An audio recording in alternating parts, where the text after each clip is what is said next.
ईश्वर ने सृष्टि के लिए दो समूह का निर्माण किया, जैसे महिला और पुरुष। इन दोनों के मिलन से सृष्टि का विकास निरंतर होता चला गया। हमारा देश इन्हीं लोगों की वजह से आज आगे है।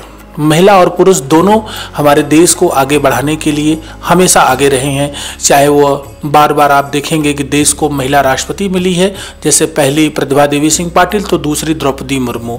देश को महिला प्रधानमंत्री भी मिली है इंदिरा गांधी के रूप में, देश को राज्यपाल भी मिली है और मुख्यमंत्री भी मिली है। वर्तमान में आप दिल्ली की सीएम रेखा गुप्ता को भी देख सकते हैं और पश्चिम बंगाल की सीएम ममता बनर्जी को देख सकते हैं कि दोनों हमारी महिलाएं हैं। और आज हम इसी मुद्दे पर बात करेंगे, महिलाओं के स्वावलंबन के लिए, उनके स्वरोजगार के लिए, उनके सांस्कृतिक उत्थान के लिए, उनके सामाजिक उत्थान के लिए, उनके अंदर एक रूपता लाने के लिए, समलैंगिक विभेदता जो है उसको खत्म करने के लिए अंतर्राष्ट्रीय महिला दिवस निरंतर मनाया जाता है। भारत में भी अंतर्राष्ट्रीय महिला दिवस के मौके पर तमाम कार्यक्रम आयोजित किए जाते हैं महिलाओं को एक रूप करने के लिए। हम भारतवासी हैं, हमारे पास नियम कानून कायदे बहुत कुछ हैं। हम महिला को देवी के रूप में मानते हैं।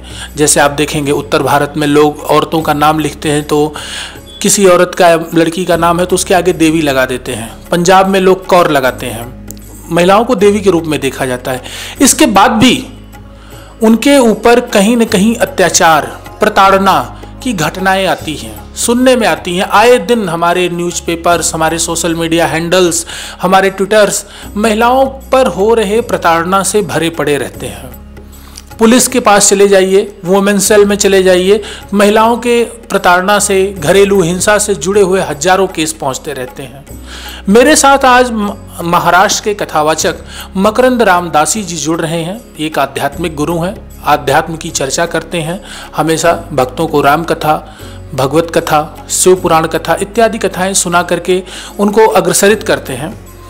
एक धर्म गुरु, एक धर्मात्मा अपनी क्या राय रखता है महिलाओं के सशक्तिकरण के लिए, स्वावलंबन के लिए, और हमारे देश में महिलाओं को अग्रसर करने के लिए और किन किन चीज़ों की आवश्यकता है समाज से, सरकार से, सहयोगी संस्थानों से, इस पर क्या राय रखते हैं मकरंद रामदासी जी, हम जानते हैं। महिला यानी कि हमारी माँ है।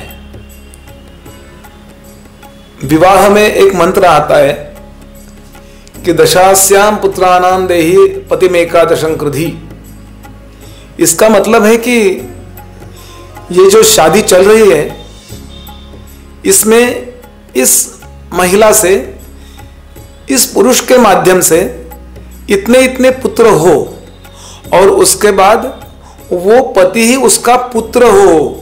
पतिमेकादशं कृधि यानी कि उसका पति पत्नी का नाता खत्म हो गया, अभी वो माता और पुत्र है। ये हमारी धारणा, ये हमारी संस्कृति है। मनुस्मृति करके हमारे एक ग्रंथ है जिसकी और बहुत से लोग ऐसी उंगलियां उठाते हैं, ये कैसी मनुस्मृति है, वह कैसी मनुस्मृति। मनुस्मृति में वो मनु जो क्षत्रिय थे, जिसने अयोध्या नगरी बसाई, अयोध्या मनु निर्मित नगरी, सरयू के तीर पे अयोध्या नगरी जिसने बसाई, वो मनु बोलते हैं जिस घर में नारी की पूजा होती है वहां पे देवता रहने के लिए आते हैं। श्लोक ऐसा है, नारीणाम यत्र पूज्यन्ते रमन्ते तत्र देवता। ये हमारी संस्कृति है। और अभी जो जग में चल रहा है वो क्या चल रहा है? यहाँ पे बलात्कार हो रहे, महिला कहीं भी असुरक्षित हो गई है। इसका कारण क्या है? इसका कारण एक ही हो सकता है, मानसिक विकृति। नारी के तरफ देखने की हमारी जो अच्छी दृष्टि थी, हमारे यहाँ महाराष्ट्र में बहुत अच्छे संत हो गए 350 साल पहले, श्री तुकाराम जी महाराज, वो कहते हैं पराविया नारी माऊली समान। यहां सब जो नारियां वो मेरी मां है, ये हमारी दृष्टि है। और इसको हाईलाइट नहीं किया जाता, नारी को भोग वस्तु में हाईलाइट किया जाता है। किसी भी एडवर्टाइज में देखे तो वैसा ही दिखाया जाता है। ये जो सोशल मीडिया पे बहुत वीडियो भरे पड़े हैं बलात्कार के, ये क्या संस्कार दे रहे हैं? इसके ऊपर सेंसर क्यों नहीं है? हमारे छोटे बच्चों से बड़ों तक ये संस्कार होने चाहिए कि अरे मेरे पत्नी से, मेरे बेटी से या मेरे माँ से कोई ऐसे बर्ताव करे तो कैसा रहेगा? वो जो मेरी बेटी है, जो मेरी माँ है, जो मेरी पत्नी है, उसके बारे में मैं जो सोचता हूं तो दूसरे के पत्नी के बारे में वही सोचना चाहिए ना। रामायण में सीता जी ने यही पूछा है रावण से, रावण तेरी पत्नी से कोई ऐसा बर्ताव करे तो तुझे चलेगा क्या? मंदोदरी से। और रावण भड़क गया। यही हो रहा है। तब एक ही रावण था, अभी गली गली में रावण बढ़ रहे। इसका कारण रावण जैसे संस्कार हम कर रहे हैं। नेगेटिव नहीं बोलना, लेकिन मुझे ऐसा लगता है कि हमारे शिक्षा में, पढ़ाई में, सवेरे से शाम तक घर में सभी ने यही सिखाना चाहिए कि पराविया नारी माऊली समान। संस्कार को बहुत महत्व है। परवरिश जो बोलते हैं ना, उसको बहुत महत्व है। यदि घर घर में यही सिखाया जाए, रामायण सिखाया जाए। ऐसा नहीं है कि आज ऐसा हो रहा है, पहले भी ऐसा थोड़ा थोड़ा होता था ना। द्रौपदी को तो भरे दरबार में निर्वस्त्र करने के लिए दुशासन आ गया था, लेकिन एक ही दुशासन और एक ही द्रौपदी थी। अब क्या हो गया है? इसलिए यह प्रचार होना चाहिए। पश्चिम के संस्कारों से हम बिगड़े तो नहीं है ना। सबके लिए सब खुला, सबके लिए सब छूट गया, कोई बंधन नहीं रखना। इस संस्कारों से हम बिगड़े तो नहीं है ना। हमारे यहाँ विचारों का स्वातंत्र्य है, लेकिन आचार का बंधन कहा गया है। इसका जितना अच्छा संस्कार करे बचपन से, वो अच्छा रहेगा, ऐसा मुझे लगता है। संस्कार को बहुत महत्व देना चाहिए। घर घर में यह संस्कार होना चाहिए। कथा सुनने के लिए जाना चाहिए। ऐसा हम यदि परस्त्री को बुरी नजर से देखें तो हमें ये कभी ना कभी संकट में डाल सकता है, जैसा रावण का हो गया। हो सकता है ये थोड़ा जिसको भीति बोलते हैं, जिसको डर बोलते हैं, वो होना चाहिए। इसके लिए कायदा भी है और संस्कार भी होने चाहिए, ऐसी हमारी संस्कृति कहती है। श्री राम। 2012 में दिल्ली गैंग रेप हुआ था, जिसके बाद पूरा देश उमड़ पड़ा था। पूरे देश की महिलाएं नारी सुरक्षा के लिए दिल्ली के रामलीला मैदान में एकत्रित हो गई थी। सुप्रीम कोर्ट ने संज्ञान लिया, नया कानून बनाया। नए कानून के तहत तमाम चीजें बनी, महिलाओं को सुरक्षा मिली।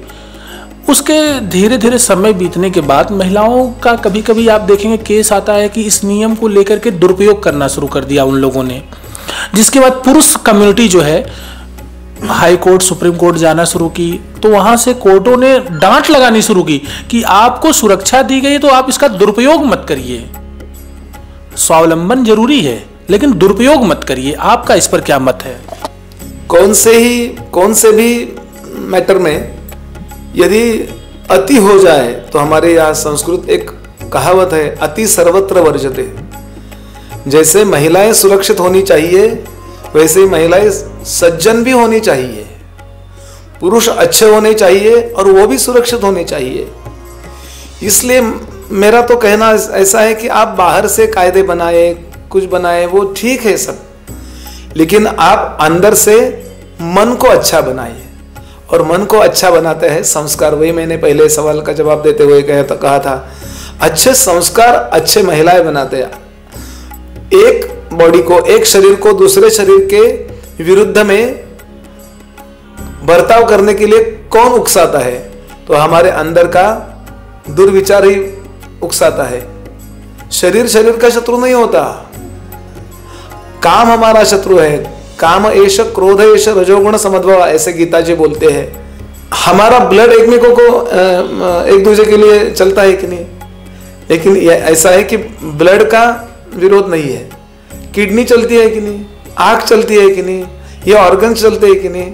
शरीर का शरीर से विरोध नहीं है, विरोध मन से मन का है। इसलिए मन अच्छा हो जाइए, मन की तरंग मार दे, बस हो गया भजन।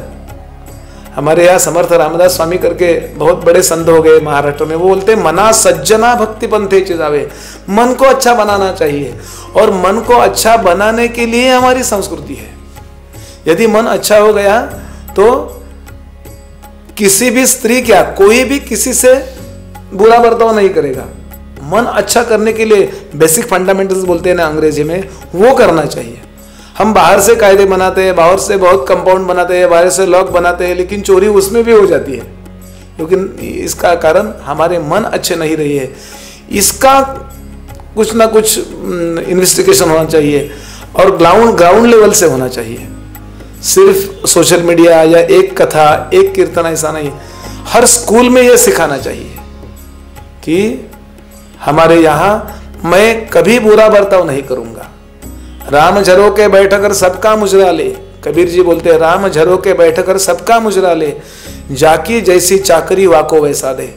वो हमारे हमको देख रहा है, जैसे सीसीटीवी कैमरे होते हैं ना, उसमें सब रिकॉर्ड हो जाता है। तो भगवान के इतने सीसीटीवी कैमरे बिठाए हुए हैं, हम सोच भी नहीं सकते उसके बारे में। तो उस सीसीटीवी कैमरे, जिसको धर्म बोलते हैं, जिसे अध्यात्म बोलते हैं, उसे ध्यान में रखते हम यदि व्यवहार करें तो इस पूरे दुनिया में यही स्वर्ग बन जाए, पृथ्वी पर भी स्वर्ग बन जाए। ये हमारे हाथ में, हम कैसे संस्कार देते हैं। लेकिन अभी हम धर्म संप्रदाय में ऐसे बन गए हैं कि अच्छे संस्कार कहाँ से मिले। आप इस्लाम धर्म से संस्कार ले, हम हिंदू धर्म से संस्कार ले, यदि अच्छा संस्कार ईसाई धर्म में मिले वो भी ले, उसका प्रचार करें। ये हमारी संस्कृति बोलती है। हमारा भारत देश प्राचीन काल से, सदियों से संयुक्त परिवार का पोषक रहा है। हमारे यहाँ संयुक्त परिवार रहा है, एकल परिवार अब आना शुरू हो गया। इसके साथ ही हमारा देश पितृसत्तात्मक प्रणाली वाला रहा है, लेकिन आज कुछ जगहों पर आप देखेंगे मातृ सत्तात्मक भी हो गई, यानी मातृ सत्ता भी आगे आ गई, पितृ पीछे हो रहे हैं। ये जो संयुक्त परिवार का कॉन्सेप्ट अब एकल में बन रहा है और पितृ सत्ता जो खत्म हो रही है, इन दोनों को क्या आवश्यक है, क्या जरूरी है, इस पर आपकी क्या राय है, या दोनों सिमिलर है? नहीं, क्या है, मुझे ऐसा लगता है पितृसत्ताक और मातृसत्ताक ये दोनों खाली शब्द है। हम ऐसा देखेंगे कि पितृसत्ताक तो हमारा पहले से धर्म था, लेकिन कहीं कहीं यदि माता की बात सच्ची हो तो उसे भी मानना पड़ता था। नहीं तो वो यदि कुछ प्रण में, कुछ शपथ में गड़ गया हो तो उसे मानना पड़ता था। जैसे कई ने बोला कि मैंने आपको 2 वर पहले से मांग लिए, तो वो आपने तो देना पड़ेगा। सप्त सप्त च वर्षाणि रामो भवतु तापसा, राम को वन में भेज दो और भरत को राज्य दो, तो यहां मातृसत्ताक दिखेगा आपको। वन में जाते वक्त भी राम बोल रहे थे सीता को मत आओ, आप वहां बहुत व्याघ्र होंगे, सिंह होंगे, बहुत संकट होगा, तो आप नहीं आओ। लेकिन सीता बोली ऐसा नहीं। हमारे मराठी में गीत रामायण करके गीत बहुत अच्छा लिखा है, तो उसमें लिखा है कि निरोप कसला माझा घेता, जेथे राघव तेथे सीता। जहां पति हो वहां ही उसकी पत्नी होनी चाहिए। तो राम को सीता की बात माननी पड़ी और सीता वन में चली गई। ऐसा नहीं है पितृसत्ताक कहीं कहीं ऐसा दिखता होगा, लेकिन पितृसत्ताक बोलने के बजाय किंवा मातृसत्ताक बोलने के बजाय वो सत्य सत्ताक, जो सत्य है वो मानना पड़ता है। कभी कहीं अन्याय हो गया, वो लोकल प्रॉब्लम है, वो संस्कृति का प्रॉब्लम नहीं है। मैं इसे बोलता हूं कि हमारी संस्कृति है तो कहीं ना कहीं पोल्यूशन आ सकता है। जैसे कि नाक है तो क्या बोलते हैं, सर्दी होती है, पानी गलने लगता है, तो क्या करें, नाक है, पानी गल रहा है, खांसी हो गई है, तो नाक काप दे या दवाई ले ले। हम नाक कापने के लिए लगे हैं अभी से, वैसा नहीं। उसमें जो दोष है वो निकालना चाहिए। पितृसत्ताक नहीं, मातृसत्ताक नहीं, धर्म सत्ताक, सत्य सत्ताक, जिसमें कल्याण हो, ऐसे निर्णय होने चाहिए। यही बात परवरिश में आनी चाहिए। अभी मेरे पिताजी का सही है इसलिए मैं उनकी मानूंगा, नहीं अभी माता सही बोल रही है तो उसकी मुझे मानना पड़ेगा, क्योंकि कल्याण उसमें है। ये बेसिक फंडामेंटल्स वही शब्द है कि ये मूलतः विचार करने की हमें आदत डालनी चाहिए, बच्चों को आदत डालनी चाहिए, ऐसा मुझे लगता है। अंतर्राष्ट्रीय महिला दिवस के मौके पर मुझसे बातचीत करने के लिए और अपनी बातों को रखने के लिए मेरे साथ महाराष्ट्र के कथावाचक मकरंद रामदासी जी जुड़े हुए थे, जिन्होंने विभिन्न मसलों पर बहुत ही बेबाकी के साथ अपनी बात तिलक पत्रिका के साथ रखी। मैं देवेश पांडे, अयोध्या।